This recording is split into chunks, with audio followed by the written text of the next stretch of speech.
Hari tu ada satu kes cerita Sepangko, tuan-tuan.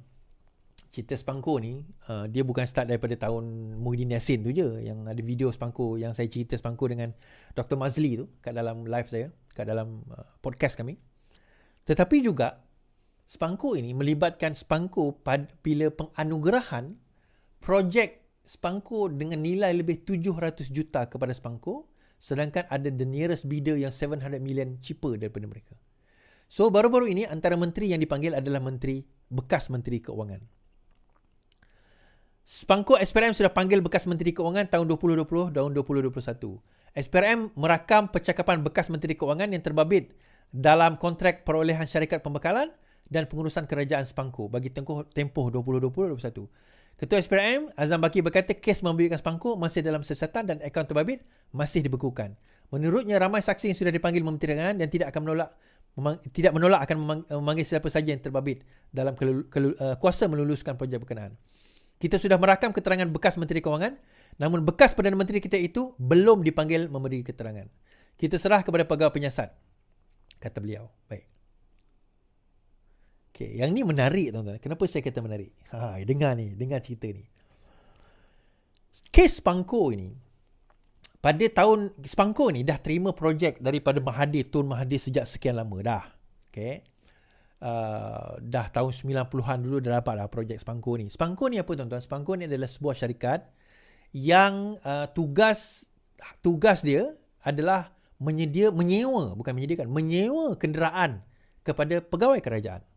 So jangan ingat kerajaan miliki aset-aset tu, yang kereta sebagainya, bukan kerajaan punya. Kerajaan tak beli. Kerajaan sewa daripada satu company. Company tu nama dia Sepangko. So sewa daripada dia, so penyelenggaraan bawah dia, semua bawah dia lah. Kalau pecah apa semua bawah dia. So kerajaan bayar je. What happened in 2018, satu bid telah dikeluarkan in 2019, dan pada waktu itu syarikat Nazar Berjaya Group, Nazar Group dan Vincent Tan Berjaya Group telah bid projek yang sama.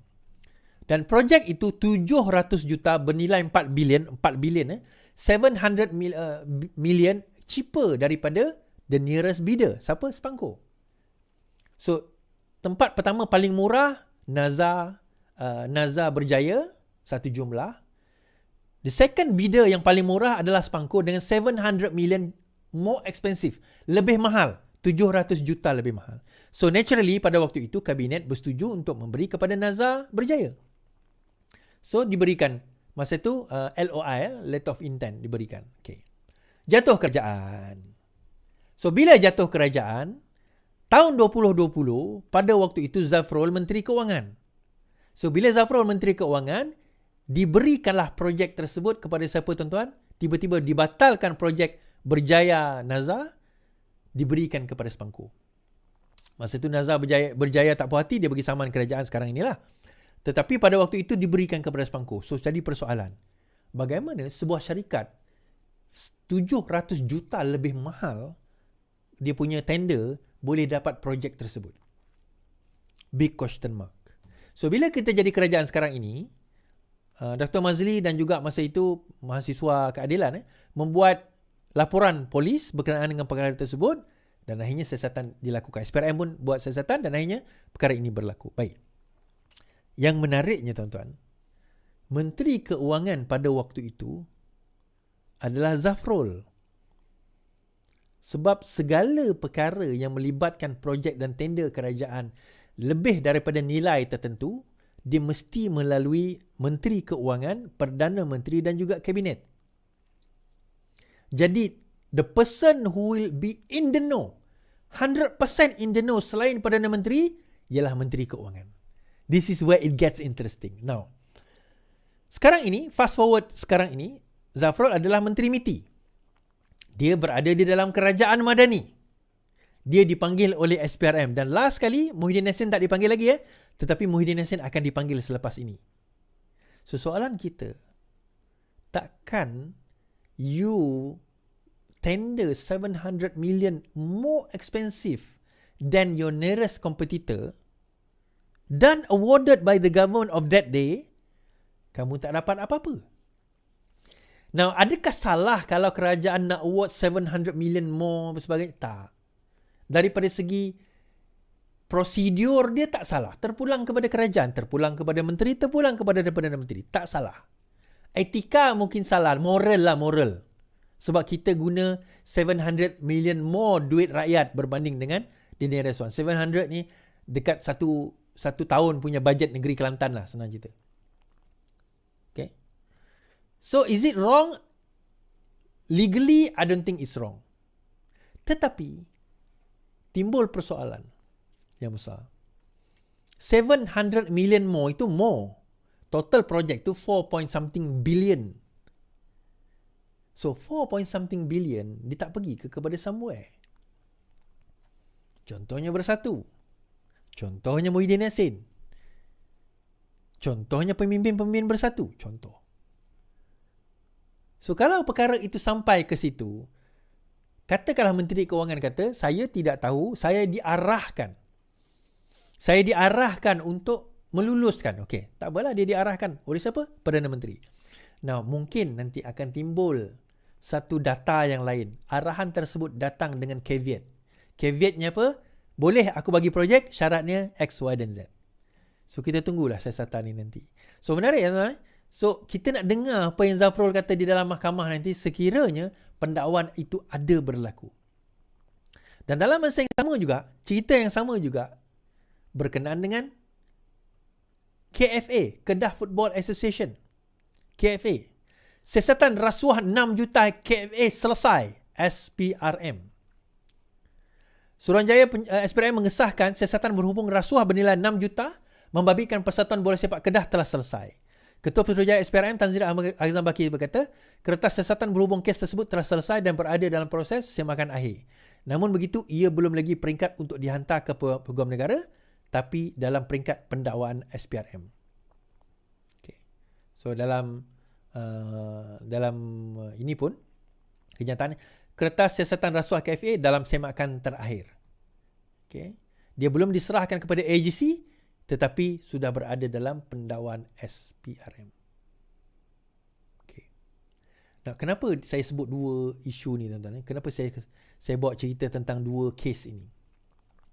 KFA ni pula, Kedah Football Association, melibatkan CEO dia pada waktu itu yang juga bekas Adon PAS di Kedah, dilantik jadi CEO, melibatkan dana 6 juta ringgit. Sanusi kata tak 5 juta, tak lepas tu pinjaman, tak dia bagi balik. Okay, stop running your mouth lah Sanusi. You will do more damage than good daripada you. Tetapi timbul juga satu persoalan menarik macam kes tadi tu. Siapa Presiden KFA? Siapa Presiden KFA? Sanusi. So, bila melibatkan perkara ini, okay, cerita dia macam mana? Ini yang saya faham lah. Dikatakan bahawa syarikat yang kononnya nak memberi 6 juta kepada KFA ni, dijanjikan projek untuk rawatan air itu dilanjutkan. Bernilai, I think, few hundred million ringgit lah, 800 juta kot lebih kurang. So, kerajaan negeri kata akan lanjutkan. Tetapi nak lanjutkan tu, dermalah kepada KFA. Sebab masa tu KFA ada masalah keuangan kot lebih kurang macam tu. So, syarikat tersebut pun mendermakan 6 juta kepada KFA. Ada yang Sanusi kemudian kata dia bukan derma, dia pinjam. Dia pinjamkan. So, dia macam ni lah tuan-tuan. It does not matter. Pinjam ke, derma ke, dapat balik ke, yang penting dia ada consideration ke tidak. Rasuah ni macam ni tuan-tuan. Bila kita bagi sesuatu, ada consideration tak kepada sesuatu tu? Considerationnya adalah dapat projek 800 juta. So macam mana kantoi? Kantoinya apabila syarikat itu tak dapat projek tersebut. Syarikat itu yang buat laporan SPRM. So kantoi kat situ. Transaksi itu berlaku dan masuk ke dalam akaun. Now, adakah itu akan jadi satu kesalahan Is? Bukankah tak masuk ke dalam akaun Sanusi? Baca balik akta SPRM. Saya dah baca masa kes Muhyiddin Yassin 300 juta masuk ke dalam akaun Bersatu. Bukan masuk dalam poket dia. Masuk akaun Bersatu. 200 juta, 300 juta. Saya kata, it's either to the person Ataupun even tak masuk kepada dia, tetapi dia benefit daripada situ. Dia tak perlu masuk direct kepada dia, tapi dia boleh dapat benefit daripada situ. Boleh dikira sebagai rasuah. Contohlah tuan-tuan, contoh. A ni dia kata, saya boleh luluskan projek kamu ni. Dan saya pegawai kerajaan. Saya boleh tenyih je. Baik tuan. Tapi nak lulus projek kamu ni, kamu kena bayar lah. Okey tuan, berapa? Projek kamu ni 100 juta. Tak payah banyak lah, bagi 100 ribu cukup lah. Oh, okey, akaun bank mana? Bukan akaun bank aku. Jangan. 100 ribu ini kamu hantar kepada adik aku yang belajar dekat overseas sekarang. Bayar dia punya yuran. Dia tak bagi direct kepada dia, bagi kepada adik dia. Adakah itu satu kesalahan? Benefit kepada dia juga. Tapi obvious lah is. Kenapa obvious? Obvious lah, sebab itu adik dia. Tak, ini dia presiden kepada persatuan tu tuan-tuan. Dia adalah presiden kepada Bersatu. Sanusi adalah presiden kepada KFA. Kalau tak dapat selesaikan masalah hutang ataupun tertunggak apa bayaran KFA itu, siapa nak kena tanggung? Presiden. Siapa boleh luluskan projek 800 juta? Menteri besar. Siapa menteri besar? So again, dia tak perlu direct. Indirectly pun dia boleh kena. Tapi dan again, ini semua spekulasi. Kita tengok nanti pada hari perbicaraan.